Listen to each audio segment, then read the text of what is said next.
News and Talk. Mahkamah Konstitusi Republik Indonesia masih memproses gugatan atas sistem pemilu proporsional terbuka. Ketua MKRI Anwar Usman meminta 14 pihak yang menggugat agar bersabar mengikuti proses persidangan. Ia juga menjamin gugatan tersebut akan didengar oleh MK. Sebelumnya sebanyak 8 partai politik menolak wacana sistem pemilihan tertutup. Menurut Direktur Indo Strategik, penolakan ini adalah bentuk perlawanan terhadap kekuasaan sentralistik.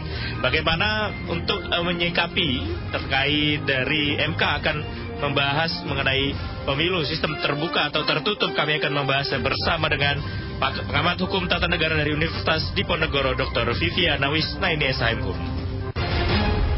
Getar Pemilu 2024.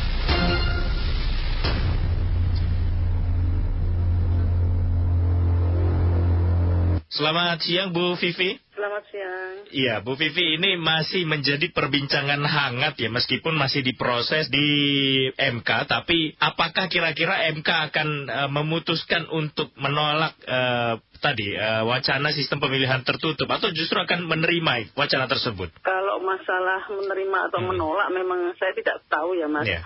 Tetapi memang ada segi positif dan negatifnya ya. Jadi proporsional terbuka dan tertutup itu kalau menurut saya sih ada segi positifnya, tapi juga ada segi negatifnya gitu. Segi positifnya kalau yang terbuka itu kan masyarakat milih secara langsung, ya milih secara langsung. Tetapi kan kita menggunakannya kan proporsional. Artinya proporsional itu kan sebetulnya tidak akan ada sisa suara, karena sisa suara itu kan digabungkan. Jadi dalam satu partai politik, misalnya ada sisa suara akan digabungkan dengan suara yang lain sehingga bisa mendapatkan satu kursi. Nah di sini penggabungan sisa suara itu kan tergantung pada partai politiknya, ya. Nah itu artinya tidak sesuai dengan bisa tidak sesuai dengan yang mendapat suara lebih banyak gitu. Jadi sisa suaranya maksud saya. Kalau jadi itu negatifnya ya. Jadi bahwa sisa suara itu penggabungannya mungkin tidak sesuai dengan yang diinginkan oleh masyarakat gitu ya. Tetapi dari sisi positifnya tadi masyarakat bisa memilih secara langsung calon-calonnya gitu. Kemudian sisi negatif yang kedua adalah bahwa kita kan tidak paham ya Mas dengan jadi kita kan kadang tidak tahu ya kita harus memilih siapa gitu ya. Karena dalam proporsional terbuka kan kita milih nama kan. Milih nama padahal kita juga tidak tahu bagaimana kompetensi orang tersebut, bagaimana track recordnya, kita tidak tahu ya. Sehingga ini kadang-kadang dan dengan suara terbanyak ini kan juga tidak tergantung pada nomor urut. Jadi terserah saja kita mau milih yang mana. Kalau memang menurut kita sesuai dengan saya sendiri juga kadang-kadang bingung karena tidak tahu yang mana yang harus dipilih karena karena sama saja ujung-ujungnya begitu Bu ya. Iya. Apalagi kan yang berada di daerah pemilihan kita tuh kadang-kadang berasal dari kota lain yang benar-benar kita tidak tahu gitu loh. Nah, itu yang juga bisa jadi masalah ketika proporsional dengan daftar calon terbuka. Kemudian ya, untuk yang daftar calon tertutup itu kan memang yang dipilih hanya partai politik. Ya, masyarakat. Jadi kalau kita melihat pada Orde Baru itu kan memang menggunakan sistem tertutup ya, proporsional dengan daftar calon tertutup. Itu masyarakat hanya milih partai politik. Kemudian yang menentukan siapa yang duduk sebagai anggota legislatif itu adalah baik tingkat pusat maupun daerah itu adalah partai politik tersebut. Tetapi kalau misalnya seperti zaman Orde Baru kan pakai sistem list ya. Artinya masyarakat bisa melihat siapa sih nomor 1, nomor 2, nomor 3 dari partai politik tersebut. Nah, kalau saya sih tetap bisa melihat sisi positifnya karena partai politik itu pasti akan memilih orang-orang yang benar-benar kredibel, yang kompeten, punya kompetensi, yang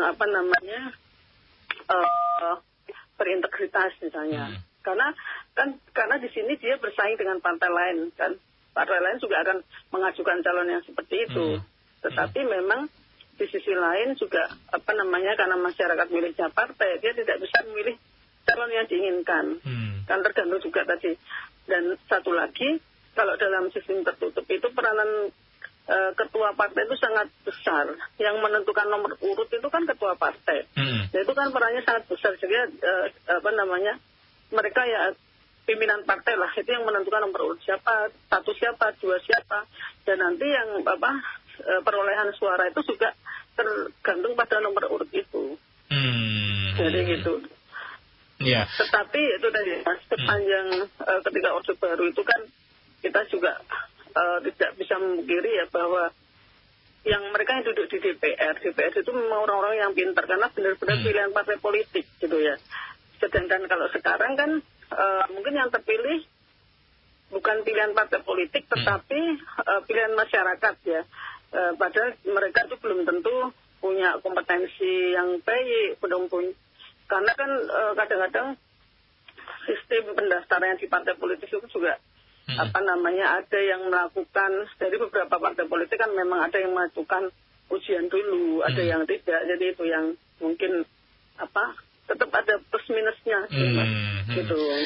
Tapi kalau diperhatikan dari demografi masyarakat Indonesia sendiri, sistem mana kira-kira yang masih harus dipertahankan ini, Bu? Kan kita juga pernah ya mengamalkan sistem proporsional tertutup sebelum Orde Baru juga ya, Bu Vivi. Yeah, Tapi akhirnya kemudian dirubah menjadi sekarang sistem proporsional terbuka dan muncul kembali wacana untuk diberlakukan proporsional tertutup. Tapi kira-kira mana yang masih memungkinkan untuk diaplikasikan hingga saat ini berarti, Bu Vivi? Kan gini ya Mas, dengan adanya perubahan Undang-Undang Dasar, khususnya pasal 1 ayat 2 itu memang kan kalau dulu kan pasal 1 ayat 2 Undang-Undang Dasar mengatakan kedaulatan di tangan rakyat dan dilakukan sepenuhnya oleh MPR. Artinya rakyat itu punya pemegang kedaulatan tertinggi, tetapi yang melaksanakan adalah MPR kan gitu. Nah sekarang ini dengan adanya perubahan Undang-Undang Dasar, pasal 1 ayat 2 kan bunyinya di kedaulatan berada di tangan rakyat dan dilakukan menurut Undang-Undang Dasar. Artinya rakyat itu benar-benar berdaulat dalam antara lain dalam memilih sendiri presiden, wakil presiden, anggota DPR, anggota DPD, DPRD, bahkan kepala daerah. Nah, kalau kepala daerah presiden saya kira nggak masalah ya kalau dengan suara terbanyak ini, karena kan memang yang terpilih adalah suara terbanyak termasuk DPD. Tapi untuk DPR dan DPRD ini kalau misalnya masih sebetulnya sih menurut saya mau tertutup mau terbuka itu bukan berarti tidak demokratis ya, karena demokrasi itu kan bisa langsung bisa tidak langsung ya kan. Kalau langsung berarti tadi langsung memilih, tapi kalau tidak langsung tadi melalui partai politik itu yang menentukan mereka gitu ya. Kalau misalnya karena masyarakat pasti akan ramai Mas kalau misalnya diganti sistem tertutup. Kenapa Bu Vivi? Karena selama ini kan masyarakat sudah merasa punya hak untuk memilih langsung. Kenapa tiba-tiba harusnya milih partai politik, dan yang menentukan kemudian partai politik itu pasti akan ramai lah. Itu pasti akan sangat ramai, karena saya kalau kuliah juga sering tanya pada mahasiswa milih mana, misalnya milih langsung atau lewat perwakilan, pasti mereka bilangnya milih langsung Bu, kan gitu. Walaupun kenyataannya mereka tidak kenal, tapi mungkin juga ada rasa senangnya karena ketika memilih ternyata calonnya memang terpilih seperti itu. Jadi kalau saya ya, tapi ini nanti tergantung pada MK ya, karena dia kan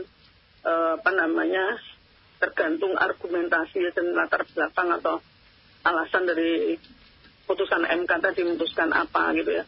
Tapi tadi saya katakan kalau pakai sistem tertutup pasti nanti akan ramai Mas. Seperti ketika pemilihan kepala daerah yang pernah diusulkan kan, pemilihan daerah itu dulu kan yang milih presiden ya. Jadi DPRD itu hanya menentukan calon, kemudian yang memilih presiden dari calon-calon yang diajukan oleh DPRD kan gitu.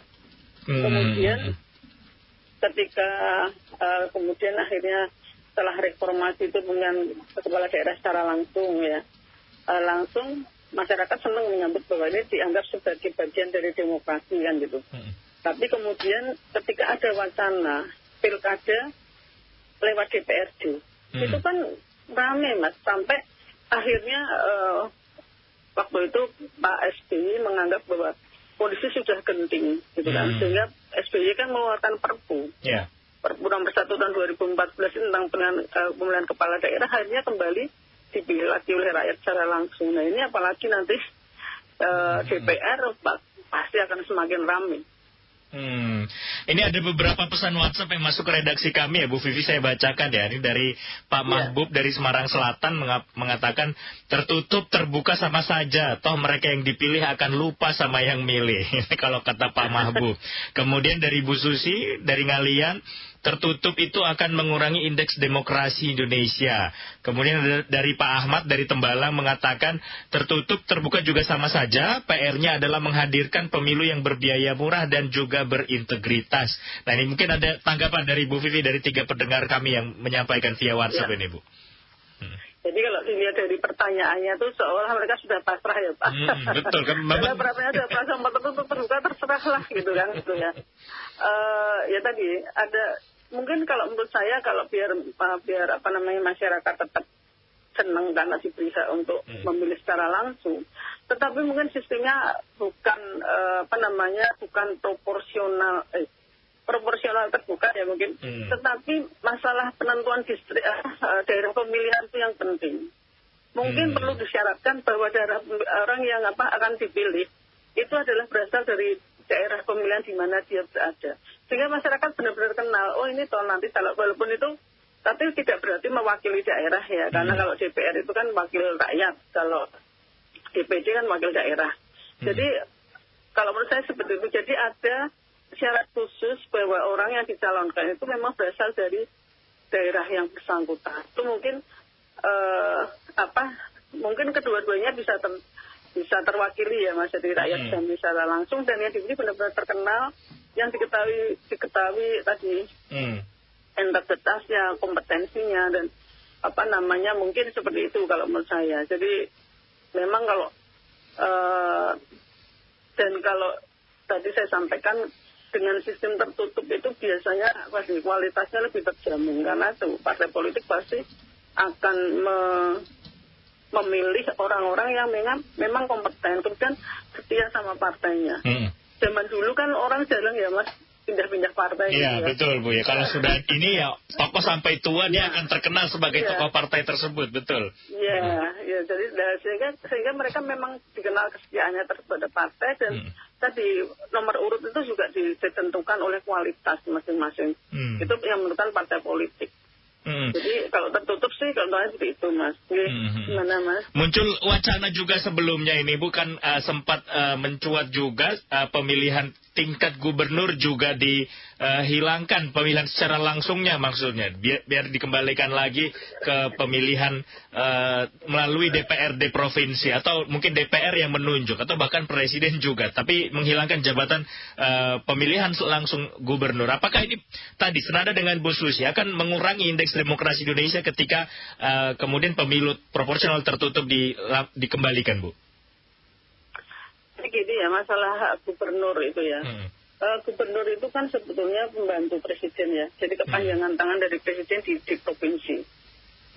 Mengenai wacana kalau misalnya gubernur dipilih presiden, menurut saya juga tidak masalah, karena memang dia merupakan kepanjangan tangan dari presiden di tingkat provinsi.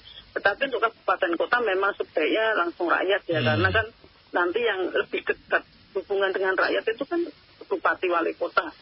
Gubernur kan satu provinsi, jadi bupati wali kota itu kan yang lebih langsung berhubungan dengan rakyat ya.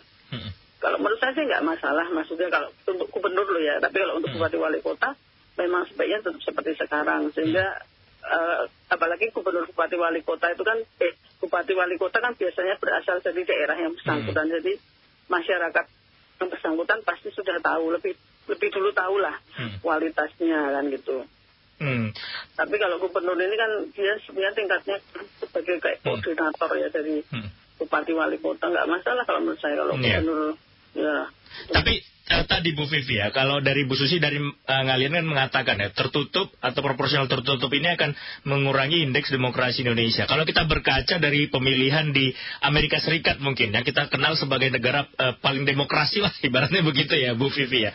Mereka seperti mengamalkan ya tadi ya, pemilihan dilakukan tingkat regional dan suaranya tidak justru lebih tertutup lagi kalau saya perhatikan. Itu apakah demikian Bu? Bisa dikatakan kita mengurangi atau semakin memundurkan demokrasi di Indonesia ketika kita kembali ke proporsional tertutup?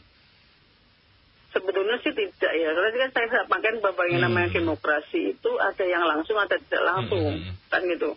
Langsung itu berarti rakyat memilih langsung, tidak langsung ya tadi bisa melalui kalau untuk anggota DPR bisa melalui partai politik, kalau untuk kepala daerah mungkin bisa melalui DPRD kalau misalnya diberikan hak pada DPRD.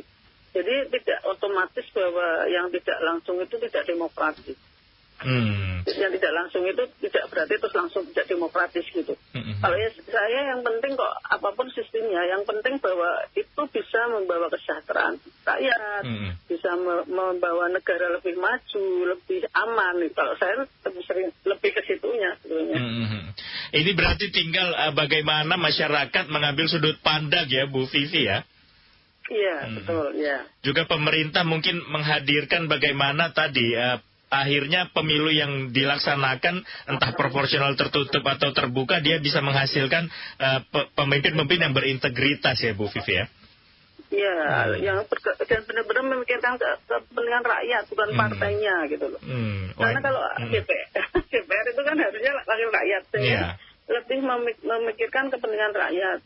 Nah, kalau tertutup mungkin kelemahannya itu Mas, karena yang menentukan adalah partai politik, sehingga ya kalau sudah jadi memang mereka lebih condong ke partai politiknya, karena kalau tanpa partai politik itu dia tidak akan jadi anggota DPR atau DPRD, karena yang menentukan nomor urut kan tadi pimpinan partai. Mungkin itu juga negatifnya, tetapi kalau proporsional terbuka kan ya memang ada hubungan dengan partai, karena yang mencalonkan adalah partai politik, tapi yang milih secara langsung kan rakyat. Gitu.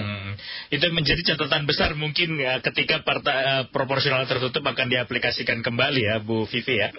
Iya. Baik, terima kasih banyak atas kesempatan waktunya siang hari ini Bu Vivi. Harapannya tadi entah terbuka tertutup MK akan memutuskan, kita berharap supaya pemilu bisa hadir lebih berintegritas dan tadi berbiaya murah kalau Pak Ahmad dari Tembalang menyampaikan. Iya. Baik, terima kasih. Selamat siang Bu Vivi, sehat selalu. Assalamualaikum. Waalaikumsalam, sama-sama Mas. Demikian pendengar pengamat hukum tata negara dari Universitas Diponegoro Semarang, Dr. Viviana Wisna, ini SHM Home. Semarang News and Talk.